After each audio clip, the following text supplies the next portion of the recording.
કેટલાક short MCQ માટે એવું કહી દઉં કે વૈજ્ઞાનિકના નામ અને થોડાક એમસીક્યુ.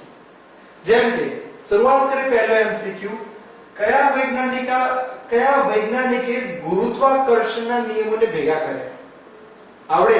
ગુરુત્વાકર્ષણ કે એટલે પહેલો વૈજ્ઞાનિક આવે ન્યૂટન. કયા વૈજ્ઞાનિકના મત અનુસાર વિદ્યુત અને ચુંબકીય અસર અલગ નથી, એક જ છે? તો એક નહીં, બે વૈજ્ઞાનિક હતા. એક હતા માઇકલ ફેરાડે અને બીજા હતા ઓસ્ટ્રેલ. યાદ રાખજો કે વિદ્યુત અને ચુંબકની વાત આવે તો બે વૈજ્ઞાનિક, ફેરાડે અને ઓસ્ટ્રેલ.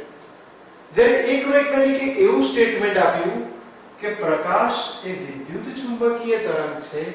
એ વૈજ્ઞાનિકનું નામ હતું મેક્સવેલ. એક ખતરનાક ક્રિકેટરના નામ, એક ખતરનાક ક્રિકેટર છે, બેટ્સમેન છે, મેક્સવેલ. તો પ્રકાશ એ વિદ્યુત ચુંબકીય તરંગ છે એવું કહેનાર કોણ? મેક્સવેલ. વીક ન્યુક્લિયર બળ અને વિદ્યુત ચુંબકીય બળના કોમ્બિનેશન, સમન્વય, એને કહેવાય ઇલેક્ટ્રોવીક રિએક્શન. એક મિનિટ, થોડી જગ્યાના અભાવે આપણે વ્યવસ્થિત લખીએ. ઇલેક્ટ્રોવીક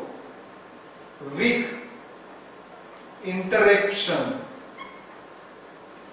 અને એની અંદર ત્રણ વૈજ્ઞાનિકોનો સમાવેશ થાય છે. એક સલામ ગ્લેશોવ અને ત્રીજો એક વૈજ્ઞાનિક, ફરી બોલું છું, સલામ ગ્લેશોવ અને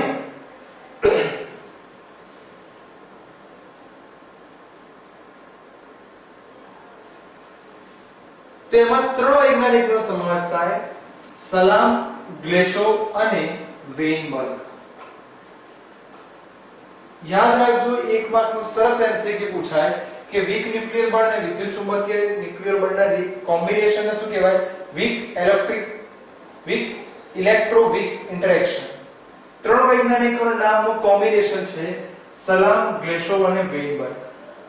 હવે કેવું કે અવકાશ અને સમય એ બંને પોતે સમાન અને સમદિગ્ધર્મી છે.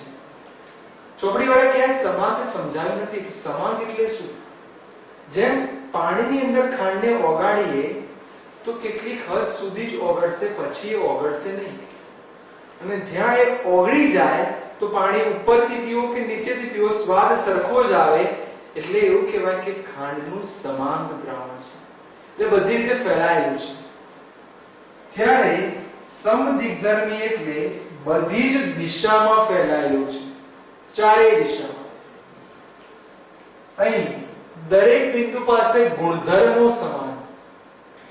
આ બંનેના કોમ્બિનેશન ઉપરથી ચાર સંરક્ષણના નિયમ છે. ચલો, ઊર્જા સંરક્ષણ, વિદ્યુતભાર સંરક્ષણ, રેખીય વેગમાન સંરક્ષણ અને કોણીય વેગમાન સંરક્ષણ.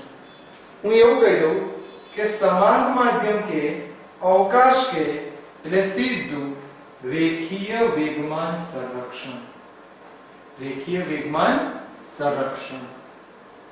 પણ જો અવકાશ કે સમદિગ્ધર્મી કે તો કોણીય વેગમાન સંરક્ષણ. ખાસ યાદ રાખજો કે કયા સંરક્ષણ માટે શું.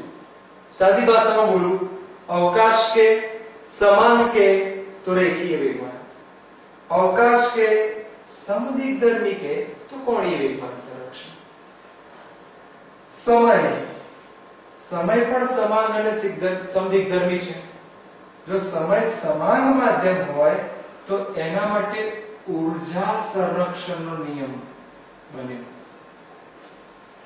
અને તમને નવાઈ લાગશે કે 20મી સદીની અંદર એક મહાન વૈજ્ઞાનિક બની ગયા, એનું નામ હતું PM ડિરાક. અને ડિરાક નામના વૈજ્ઞાનિકના મત અનુસાર વિદ્યુતભાર સંરક્ષણ નિયમ એ